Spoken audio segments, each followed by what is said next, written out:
So thanks, and thanks all of you for joining us today. So I think what we'll do is we're just going to start with a bit of context about BiblioShare and CataList to start us off. So we're going to be talking about the sample and excerpts and other supplemental content in relation to these two systems from the BookNet suite. So if you aren't already a user of these systems, or you aren't sure what data or what processes happen in which system, this is just a really quick overview for you guys. So BiblioShare is BookNet Canada's data warehouse for bibliographic metadata in the Canadian marketplace. So BiblioShare takes in ONIX files and images and now sample and excerpt content from publishers and distributors, and it stores that data and makes it available in the supply chain through various APIs and custom data feeds and web services to external data recipients, and they can be from all parts of the supply chain, so media, retailers, bloggers, websites like the 49th Shelf. CataList is BookNet's electronic catalog system, and it, of course, sources its bibliographic data from BiblioShare as well. So CataList is an entirely separate system, so while it's free for publishers to submit ONIX to BiblioShare, there is a cost to participate on the CataList platform and to get access to that set of tools in the application. So what we're covering today is supplying the sample type content into BiblioShare for all data recipients to access, and then we'll look at how the CataList system, as an example, will use that data to help promote your titles. So I'm going to hand off to Tim to start us off with a look at the BiblioShare side. Thanks, Carol. So about 2 years ago, BiblioShare began to accept and process and provide into the supply chain sample files. And we saw this as a need since from our consumer survey data that we fielded, we saw samples play a big part in the conversion funnel, helping consumers with their buying decisions. In a survey we fielded in 2017, we asked consumers who bought a book through these channels what influenced their decision to buy the book. We included choices like it contained information needed, which is good, description of the book, front cover caught their attention or appealed to them, it's won or been nominated for a book prize, and it's not surprising that 38% of consumers, or 37.47% of consumers who purchased their book online said they read a sample or an excerpt before deciding to buy the book. So really important support files for your books in the marketplace. For consumers of fiction, we saw 8.4% of our surveyed panel saying they had downloaded a sample before purchasing the title. We drilled into that data a little bit, and when we drilled in, we started to see which genres get a boost when a sample is downloaded. So I don't think it's a big surprise, science fiction, romance, fantasy people like samples, but important for all genres across the board in fiction. Nonfiction, we saw 4.4% of people downloaded a free extract or sample chapter of the book.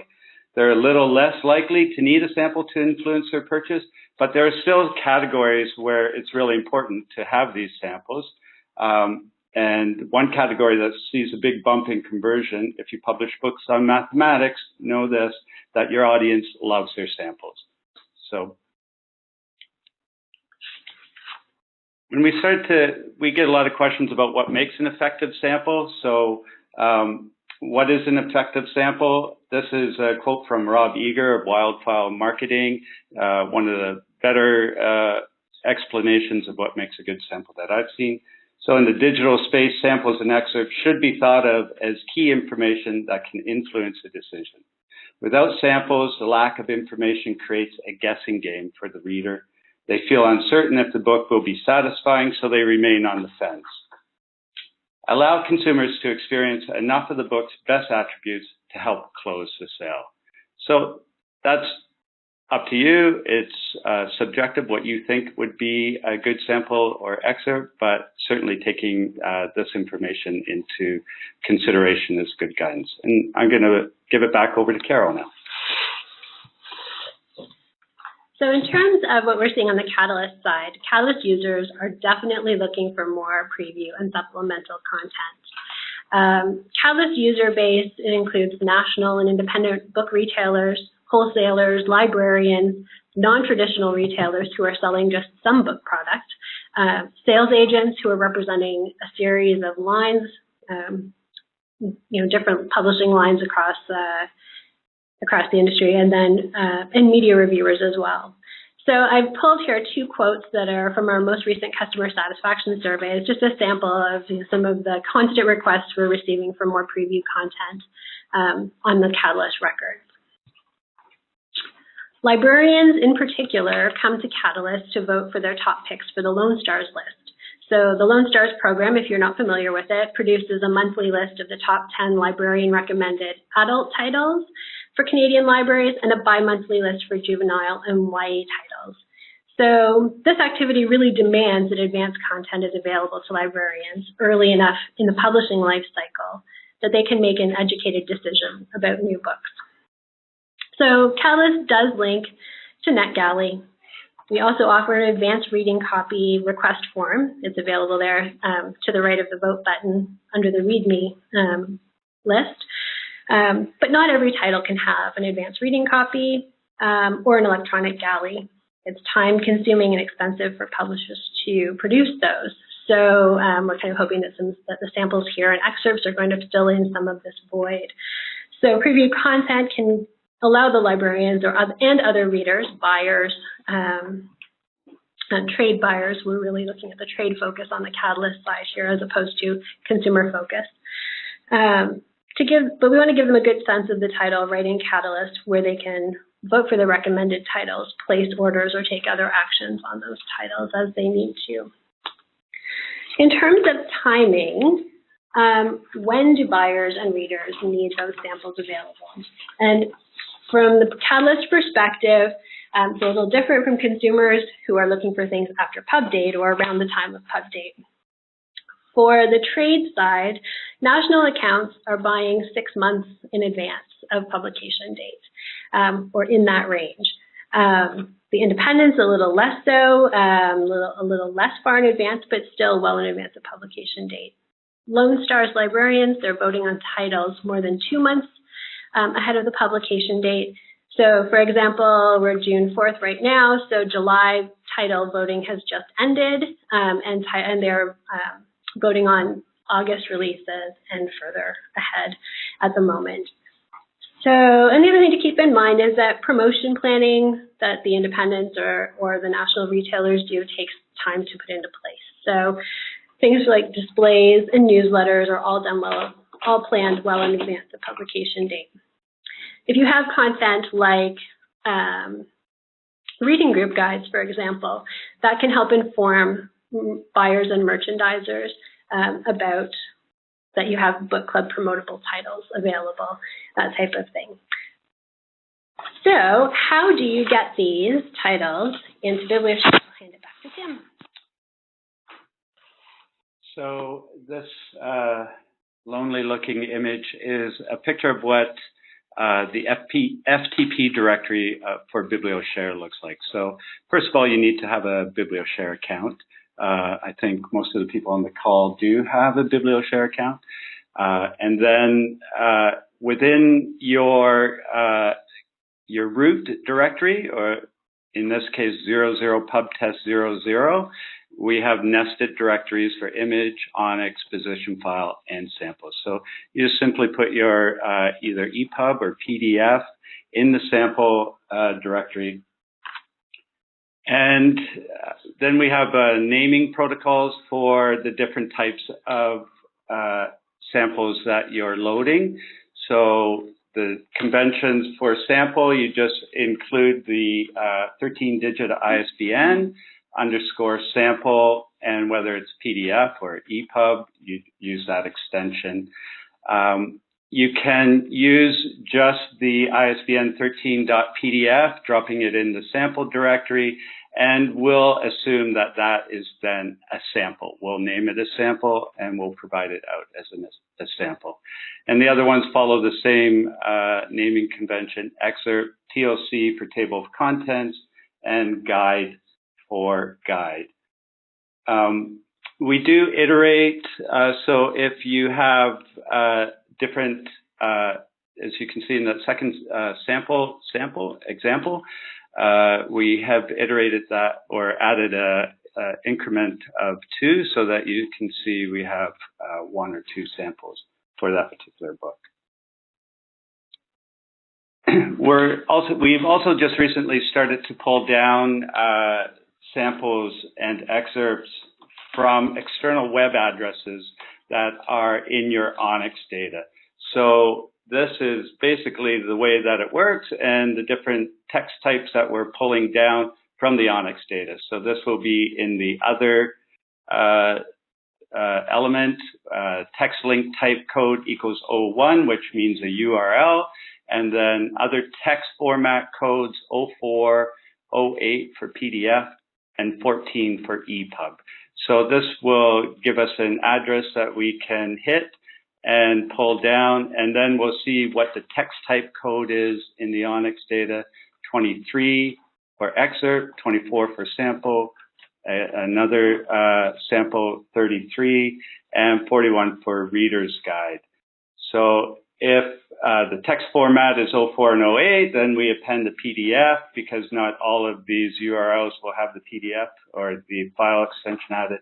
14, we append the .epub. And again, if there's more than one, we will increment it with a 0 or a 1. So this is just recently implemented. If we already have the content separately, so coming in through that FTP directory in the sample, then we won't bother to go out to the text link type.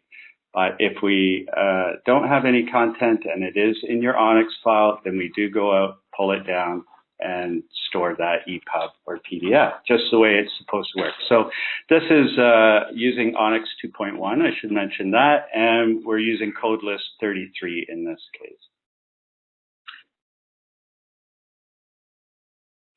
So I should mention we do know that there are some issues around BiblioShare, at least some issues for us that are in the back of our mind and on our roadmap to deal with coming down the road. So some of the issues are it's hard to remember the naming conventions that we use. So people will often name their files wrong. They can easily be put into the wrong directory. So there's an image directory and a sample directory. If they're not in the sample directory, then and you've named it just as ISBN .pdf, then it will just get sent to our failed directory. It's easy to overwrite existing files with bad names. So we've had examples where people have uploaded something named it guide when they wanted to name it sample. So that's easy to do. It's not easy to correct for the misapplied types. So we don't have an interface to do this. We don't allow you to do it, the user to do it. So really, you can either just upload the right guide. So if you've uploaded the wrong guide for the book, then you just upload again using the right ISBN. We'll overwrite that and you'll have the right one. If you've uploaded a guide when it should have been a sample, that's a little trickier to fix, and we actually need to do that manually. So you have to contact us and we have to correct that to either delete it or rename it or redirect it. And we also don't have very granular access control. So our web services use a token-based access, and anybody who has a token and has the view sample flag turned on for that token gets access to anything that has a sample or an excerpt. So you can't control it by account type or anything like that. So it's all in or all out. There's no private directory. We have, in some cases, built private directories for Onyx data. So that will be where people want to load Onyx data earlier, but not have it in the supply chain yet. We don't have that same type of control for images or samples and files. And so as I mentioned, there's no automatic mechanism to remove or replace images other than through loading another image or requesting that our team remove it, and then we can manually correct that. And the way that we do recognize a file change is pretty much based on the file size. So if there's even a 1-bit difference in the file size, then to us that's a new image, and we will overwrite your existing image. So in the interim, with all the file naming problems, we've also recently added some nested directories for the sample directory. So now there is more choice where you can drop your files and not necessarily have to worry about the file naming convention. So the old method, which I'll refer to as the old method, is that you can still drop everything into the sample directory, and using our file naming conventions, that's where everything should go. But if you don't want to use the file naming convention, then you can simply just drop it in the right directory. So if it's a guide, you have a 13-digit ISBN .pdf or .epub, drop it in the guide directory, then we know that that is a guide. Likewise for sample, excerpts, and table of contents. So this has just recently been released. We haven't deployed it for every account in BiblioShare. We have promoted it just for a couple of high volume users of this service. And upon request, we can create this directory for you. So if you have a preference to the way that you want to send us these files, then contact us. We can set this up for you. In the meanwhile, you just use the sample directory. And just to let you know, since we've launched this, so we've been collecting interior images and author images for some time now, and those also get used, at least the interior images get used in CataList, and we have 181,000, almost 182,000 interior images. But for samples, excerpts, table of contents, and guides, this is what we're looking at. So a large number of excerpts, and this is just ramping up more and more, particularly with CataList and Lone Star use of samples and excerpts. So now is the time, it looks like, for you to get this data to us.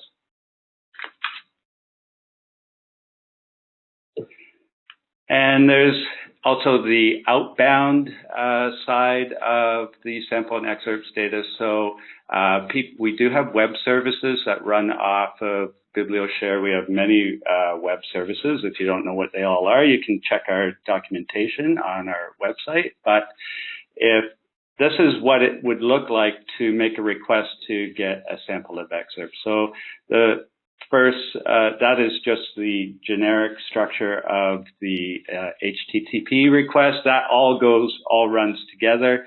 And then I'll just show you what it looks like. Here you can see my request up here. I'm using my token. So this is a token that the BiblioShare team has to generate for you if you want to use it with the EAN. And there are other parameters in it. This is for a guide, and this is a teacher's guide for a children's book of poetry, which is a fabulous book. If you haven't read it, I recommend it. So that's how people will request tokens. Retailers would request, or samples and files. Retailers could request book club reader guides through us, and other ways to get the data. So, and before kicking it back to Carol, I'll just mention we also do custom work, and we've created exports for various players in the industry who can't necessarily handle Onyx. And in some of that custom work, we also will include images, cover images. We haven't had anybody request samples yet or excerpts from us, but that is a possibility that is also available for custom work that we do. So I will send it back to Carol. So CataList, of course, is picking up the excerpts, TOC, reading group guides from the directly posted files and the media link files that Tim's been talking about. But we will, in the absence of that, if we have text in the Onyx, we will also pick that up. So you can directly embed text into your Onyx files. So the other text composite is where all of that is housed, similar to, this is the same code list that Tim was referencing earlier with a text type. So that text type is what tells the systems what type of content you're sending us. So CataList will pull in 04 for table of contents, 23 for excerpts, and 41 for reading group guides. So the codes are actually quite well supported in the industry already. So over 75,000 CataList listings are already pulling this content in. So there's 55,000 excerpts, 22,000 tables of contents, 1,800 reading group guides in the titles that we have listed on CataList. There's a lot more in BiblioShare proper because CataList is just a subset of more recent titles from the participating publishers for the CataList list. So what that represents is about 16% of the listed titles in CataList that have some kind of supplemental content pulled from the Onyx text. So I would expect that if you're using an Onyx software, it's likely I would think a good number of them are going to support at least some of these content types for other texts. So, and we'd love to see those numbers continue to grow as well. If you're interested in sending your content in the Onyx file, here's just a snapshot of an example. So this is another text type code 41 that indicates that this content is a reading group guide. The text format below that is O2, which indicates HTML. So you can format your text within the Onyx file to a degree. So you can include some basic HTML to format your paragraphs, line breaks, bold, italic text. You can put in lists, ordered and unordered lists, for example. If you want a good quick reference for which HTML tags are appropriate for use in Onyx, there is a reference at the bottom of this screen, short link there that links to our documentation written by Tom Richardson and referencing editors' rules for best practices on HTML use in Onyx. But you can, the content that goes in here is entirely up to you. You can include an intro line, copyright statements, whatever you feel is appropriate for the content that you're sending us. In terms of what we display in CataList, so the access buttons in CataList are displayed on title detail pages and in our scroll view. Any available content types display a button independently. So while BiblioShare does not enforce any specific content limitations, for the use of CataList, we do put some limitations on what we display to system users. So you do need to be logged in as a trade type account to access the sample and excerpt content, but tables of contents and reading group guides are available to any visitor, whether they are logged in or not. So any public user can pick those up. And when users click through on those, clicking through to view, it just will open directly over the page that you're viewing in CataList, the PDF or EPUB. So for the PDF, it just uses the browser's PDF viewer or an open source PDF EPUB reader, depending on the content type that we have available. If you're providing us with text in your Onyx file, we actually, in an effort to kind of create a seamless process for the readers, for people who are viewing this content, we'll actually take your content from the Onyx file, take your text, we'll format it up if you've given us some HTML, so we'll format up your paragraphs and your bold text and your italics and so forth, and we actually will create a PDF that we can display. So if you're giving us text, what a reader is going to see is a PDF version of that content.